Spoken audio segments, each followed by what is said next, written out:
warahmatullahi wabarakatuh. Hai, jumpa lagi bersama saya Erma Widayanti. Video kali ini saya akan membahas tentang materi integrasi antar office. Jadi materi ini ada di kelas 10 SMA TIK gitu ya. Tapi sebelumnya jangan lupa di like, komen, dan share ke teman-teman kamu jika video ini dirasa bermanfaat. Oke, kita mulai materinya. Baik, sekarang kita bahas nih integrasi antar office. Jadi ke teman-teman harus tahu bahwa office itu terdiri dari beberapa macam. Ada Word, Excel, Outlook, Access, dan juga PowerPoint. Nah, di sini ada integrasi. Jadi integrasi antar aplikasinya. Oke, kita bahas dulu tentang materi integrasi. Integrasi itu apa sih? Jadi integrasi itu adanya saling keterkaitan antara subsistem sehingga data dari satu sistem secara rutin dapat melintas, menuju, atau diambil oleh satu atau lebih dari sistem yang lain. Jadi kalau misalnya nih kita punya data di Excel, terus kita ambil di Word kayak gitu. Nah, kemudian cara integrasi aplikasinya ini bermacam-macam. Yang pertama, pemanggilan prosedur function. Dalam hal ini, aplikasi yang akan melayani harus menyediakan mekanisme agar bisa dipanggil ke aplikasi lain. Kemudian yang kedua adalah messaging. Aplikasi terhubung satu sama lain dengan bertukar pesan. Kemudian yang ketiga adalah sharing database. Pengirim dan penerima menggunakan database sebagai media pertukaran data.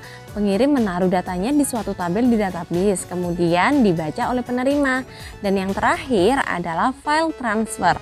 Mekanisme ini biasanya format file dan struktur data di dalamnya sudah ditentukan. Demikian juga dengan lokasi penyimpanan file dan aturan penerimaannya. Gitu teman-teman.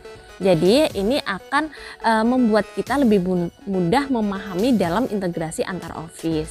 Paham ya sampai sini? Ini adalah 4 caranya. Kemudian selanjutnya saya akan memberikan contoh integrasi dari antar office itu seperti apa. Nah, di contoh yang pertama ini ketika kalian biasanya nih kan sudah pernah insert yang nama chart gitu ya, chartnya macam-macam. Ini contoh aja, ketika kita insertkan chart maka akan muncul tabel di atasnya berupa file Excel.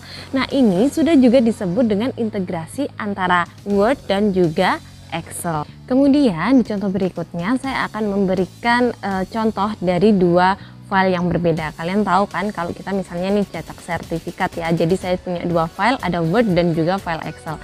Ini adalah file Word-nya, jadi kita punya template gitu. Kemudian saya juga punya file Excel berupa data dari orang-orang yang akan diberikan sertifikat. Ini simpel aja karena ini contoh. Kemudian kita kembali ke sini. Caranya gimana? Caranya adalah kita klik My Link, kemudian select participant, kemudian kita pilih nih database-nya yang mana.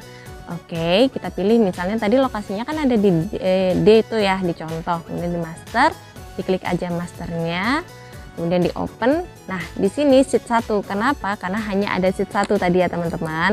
Nah, setelah selesai maka ya, kita klik insert, kemudian pilih nama. Jadi yang akan ditampilkan kan untuk namanya aja. Jadi kita klik nama, kemudian kita preview nih. Maka hasilnya akan kelihatan namanya siapa aja. Kita next untuk mengecek nama-nama di daftar selanjutnya. Gitu, gampang kan? Nah, inilah contoh-contoh tentang integrasi antar office itu sendiri. Sudah jelas, sudah paham? Nah, contoh lainnya bisa kalian cari dan eksplorisasi sendiri. Nah, itu tadi adalah materi tentang integrasi antar office. Semoga ini bermanfaat buat kamu, semoga kalian paham dan bisa diimplementasikan di kehidupan sehari-hari. Oke, terima kasih sudah menonton. See you next time. Assalamualaikum warahmatullahi wabarakatuh.